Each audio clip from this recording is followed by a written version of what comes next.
What's up, everybody? Welcome back to another profile here on TCG University for the card game UniVersus. My name's Tam, and today I'm going to be showing off the Morrigan profile that I played in the Heaven and Hell Campus Championship. If you like the profile, make sure you check out the matches. They'll be their own playlist labeled Heaven and Hell, and all the other the profiles for the rest of the tournament. So with that, let's go ahead and jump into it. All right. So if you haven't seen one of my deck profiles before, basically what I'm going to do is, as opposed to just reading the card off verbatim, I'm going to be telling you more or less what the deck wants to do and the cool combos inside of the deck, as opposed to just reading the cards themselves. So what is the elevator pitch for Morrigan? So Morrigan does three things really, really well. She gives my attacks a lot of speed. She gives your attacks no speed. Your attacks lose a ton of speed. And then I, once per turn, either make you fail a check by paying 3 life, or I make you overcommit, and so now once again on my turn, I'm just going to kill you because everything's so fast. She's really, really good against like shotgun decks, right? You play a shotgun as your 4th card. Well, I'll respond and I'll pay 3 life. Oh, did you fail it? Oh, well, I guess that shotgun did 3 damage instead of the 24 that it was planning on doing. Really, really cool character. This character is hella slept on. I think this character might be like one of the best characters in the game, but you have to be able to play the deck. You have to be able to play the deck a little pigeonholed into what it is that you want to do. Make them fail checks and play that ability smart, and then give everything as much speed as humanly possible. Or I guess succubusly possible. Anywho, terrible jokes aside, let's go and jump into the deck. So the attack lineup, we're playing 4 reduction. Morrigan does a really, really good job of giving speed. Reduction does a really, really good job of giving damage. Giving all of my attacks plus 2 damage basically says that I don't have to draw a string of attacks to kill you. There were some games when as I was practicing that I was killing people with reduction, though. So like reduction on its own is almost never blocked because it's so fast with Morrigan. Everything's getting like 4, sometimes 5 speed, and so I mean a 6 mid for 1 is really, really good. They're not going to be blocking it and wasting the resources because of how reduction works. They're going to be trying to block some other things. So like maybe you want the momentum because of whatever that you got going on. This attack is definitely going to be hitting just because of the object of the deck. The main reason I wanted to play the deck is obviously I'm playing 4 Shadow Slicer. This card is just at home inside of Morrigan. It's a 6 damage attack all by itself. It's an 8 damage attack. 8 mid or 8 high for 8 with, wow, I guess I'll put it here, reduction in our card pool, and then Morrigan's just gonna buff it way more after that. Yes, discarding a Shadow Slicer off of Morrigan's effect is not very good. It does give plus or minus 0 speed because of how the block modifier ruling is. This does not count as 0 like it does on Kung Jin, which is, you know, a little sexist, I will say. Just kidding. But I think it's a totally fair, totally fine ruling. Because it kind of makes you have to make interesting deck building decisions. So I think this card is super worth it, even though it does not trigger off of Morrigan's Enhance. This card just kills people. So the next card that we're playing is 3 Syndicate Slice. This is just another one of those cards that that my opponent doesn't want to block, and they don't want to spend the resources trying to block. And so this deck does a really good job of like playing the poke game. Oh, I'll poke you with this thing. It happens to be really fast. It happens to be, you know, kind of immediate attack. So I'm getting these things up to 8 damage and just poking once and then building and holding so that we can Morrigan and block and make them lose cards and then Shadow Slice them for the rest of the game. That's how we get them back into the danger zone. As well as whenever we are at desperation ourselves, these are crazy cheap to throw and they get super fast, and they just don't want to interact with this card, which is perfect. A little 4 damage fatality. One of the big kill cards of the deck, we're playing 4 Astral Visions. If this card is speed is 6 or greater, it gets plus 3 damage. And so like the easiest way to get that to happen is just to play the reduction in the card pool beforehand. Its speed already becomes 5. Anything that you touch off of Morrigan, except for 2 unique cards in our deck, gives it at least 2 speed. And so it gets the 2 damage off of it. This becomes a 10 damage attack for literally doing nothing, and that's very, very solid. As well as whenever you check it itself, it's plus 3 or minus 3 speed. That was actually the main reason we started to play this card. Is this is a 0 low block, which is fantastic in a character that can give minus 5, minus 6 speed. And the last attack we're playing is a 4 Flame Aura. This card's really, really good at being a solid poke. We want to play this clock game, and having a free high block is just super, super rad. Having these 2 cards, Morrigan for minus 5 speed and then the Astral Visions on a 0s, essentially this card is also Flame War depending on what we hit with this. This card just makes sure that I stay alive, as well as it's already 5 mid for 4, and so it's just like a guaranteed damage. Give it another, there's plenty of times where this thing could be 10, 13, 16 mid for whatever we can pump it up to. So Solid stuff. On to the assets and actions. These are the support cards in the deck, and the first one that I want to talk about is Blood, Sweat, and Beers. Because of it being a 2/5, whenever you check it, and I'm going to be doing this for pretty much every single card. Whenever you check it, it's -3 or +3 speed, and then after you block with it, all my opponent's checks get -1. So then it's just basically another copy of Morrigan's R spread across the rest of the turn, right? They're probably only going to be playing 3 more cards. Well, Morrigan did -3 to the check. Blood, Sweat, and Beers did -3 to the check. So they're the same card, as well as Desperation Response, which we're paying 3 life on probably every one of their turns. I'm going to pick it back up and cancel response, and then I can obviously block with it because I'm playing Morrigan. We're playing 1 Fiddlesticks because being able to take and smack you with a Flame Aura that was incredibly fast, stack it on top of my deck to destroy whatever foundation and draw free high block is incredibly strong. This is the main target that we want with Fiddlesticks, but the blind draws are also good to keep us out of deadlock because this deck wants to play very defensively, and building out is super easy in this deck. And then the last card, the MVP of the deck, we're playing 4 Maze Castle. Big shout outs to Scott Sunman. If you need any Maze Castles, go talk to him. He'll leave inside them for you. This card is ±5 speed because it's a 0 mid block with a 5 check. It also says Breaker 2. Also, it says response. It's another copy of Morrigan. After your opponent makes a check to play an attack, it gets -2. So we've got -3, -2, and then we've got the Blood, Sweat, and Beers for another -1. So my opponent's just not having a good time. They're getting tortured. Literally, our deck is evil. It's pure evil. As well as discard a momentum, change the zone of this attack to any other zone. I wonder why I would possibly want to change the zone of an attack. Another really good use for a momentum. Onto the actions. This is the other non-block in our deck for Revoke. This card says that I just get to cancel 1 enhance. Sometimes the minus speed isn't enough. Maybe I don't have the block zone for it. Maybe there's something else going on. Just canceling it outright might be the correct answer. As well as it's really easy early build. So this deck can play late. It does not want to play late. If the later that we play, as soon as I find the Shadow Slicers, I just want to go in. And so the quicker I can do that and have the foundations ready, the deck kind of tells me when it wants to kill you based on how many Shadow Slicers we see in our discard pile. Onto the foundations. I want to talk about my foundations in a bunch of different groups or jobs. And so the first ones I want to talk about are the kill you cards.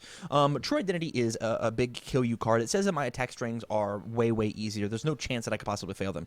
As I said, I'm okay playing into the late game, but the earlier that I can play, the better. And so in Desperation and form on True Identity, it's impossible to fail a Shadow Slicer at all whatsoever. They're essentially 2 diff attacks and / or maybe I don't. This makes up for the fact that it's turn 2 and I need to try and play as many Shadow Slicers as possible. This says that they are actually a 3 diff as opposed to the 4 diff that they're printed, which means, once again, I can't fail them. Up next, we're playing triple Confronting Jedah. Man, I wish I could make this a 4 of. This card is just the MVP. As I said, I killed somebody with a reduction, and this is how. I gave it an extra 5 speed from Morrigan, an extra 6 speed from other cards that we had, and then I gave it another 11 damage. And so this card by itself just said whatever I needed, killed them. And it also works on my opponent's stuff. So let's say that they give their attack a speed bonus as well. Well, Morrigan does say this attack gets +X or -X. So I'll check the Maze Castle and give it an additional +5 speed. Well, then I'll give it another -5 +X, whatever they gave. And so this card is also super good on defense. A lot of cheeky stuff that you can do inside with this card. We're playing 4 English Aristocrat. This card is the MVP of the poke deck. Also, it says that if you do get to make this trigger, you have 1 more response with Morrigan, and that's what really matters to us. 1 more time that you get to say that, hey, you don't have to have that, you don't get to get that card, or maybe make a tough choice here on whether you want it or not, as well as it gains 3 by revealing the top card of our deck, which we have cards to do that with. We're playing the other big slept-on card of the game. We're playing 4 Early Awakening. I think this card's actually nuts. Enhance, remove, add all copies from your discard pile to your staging area, and then each one of these just say +3 speed. And so we have currently 8 cards in our deck that say an additional, 7 cards in our deck, because this one has to be removed, obviously. If we get to build all 4 of them, holy cannoli. That say +speed, +speed, +speed.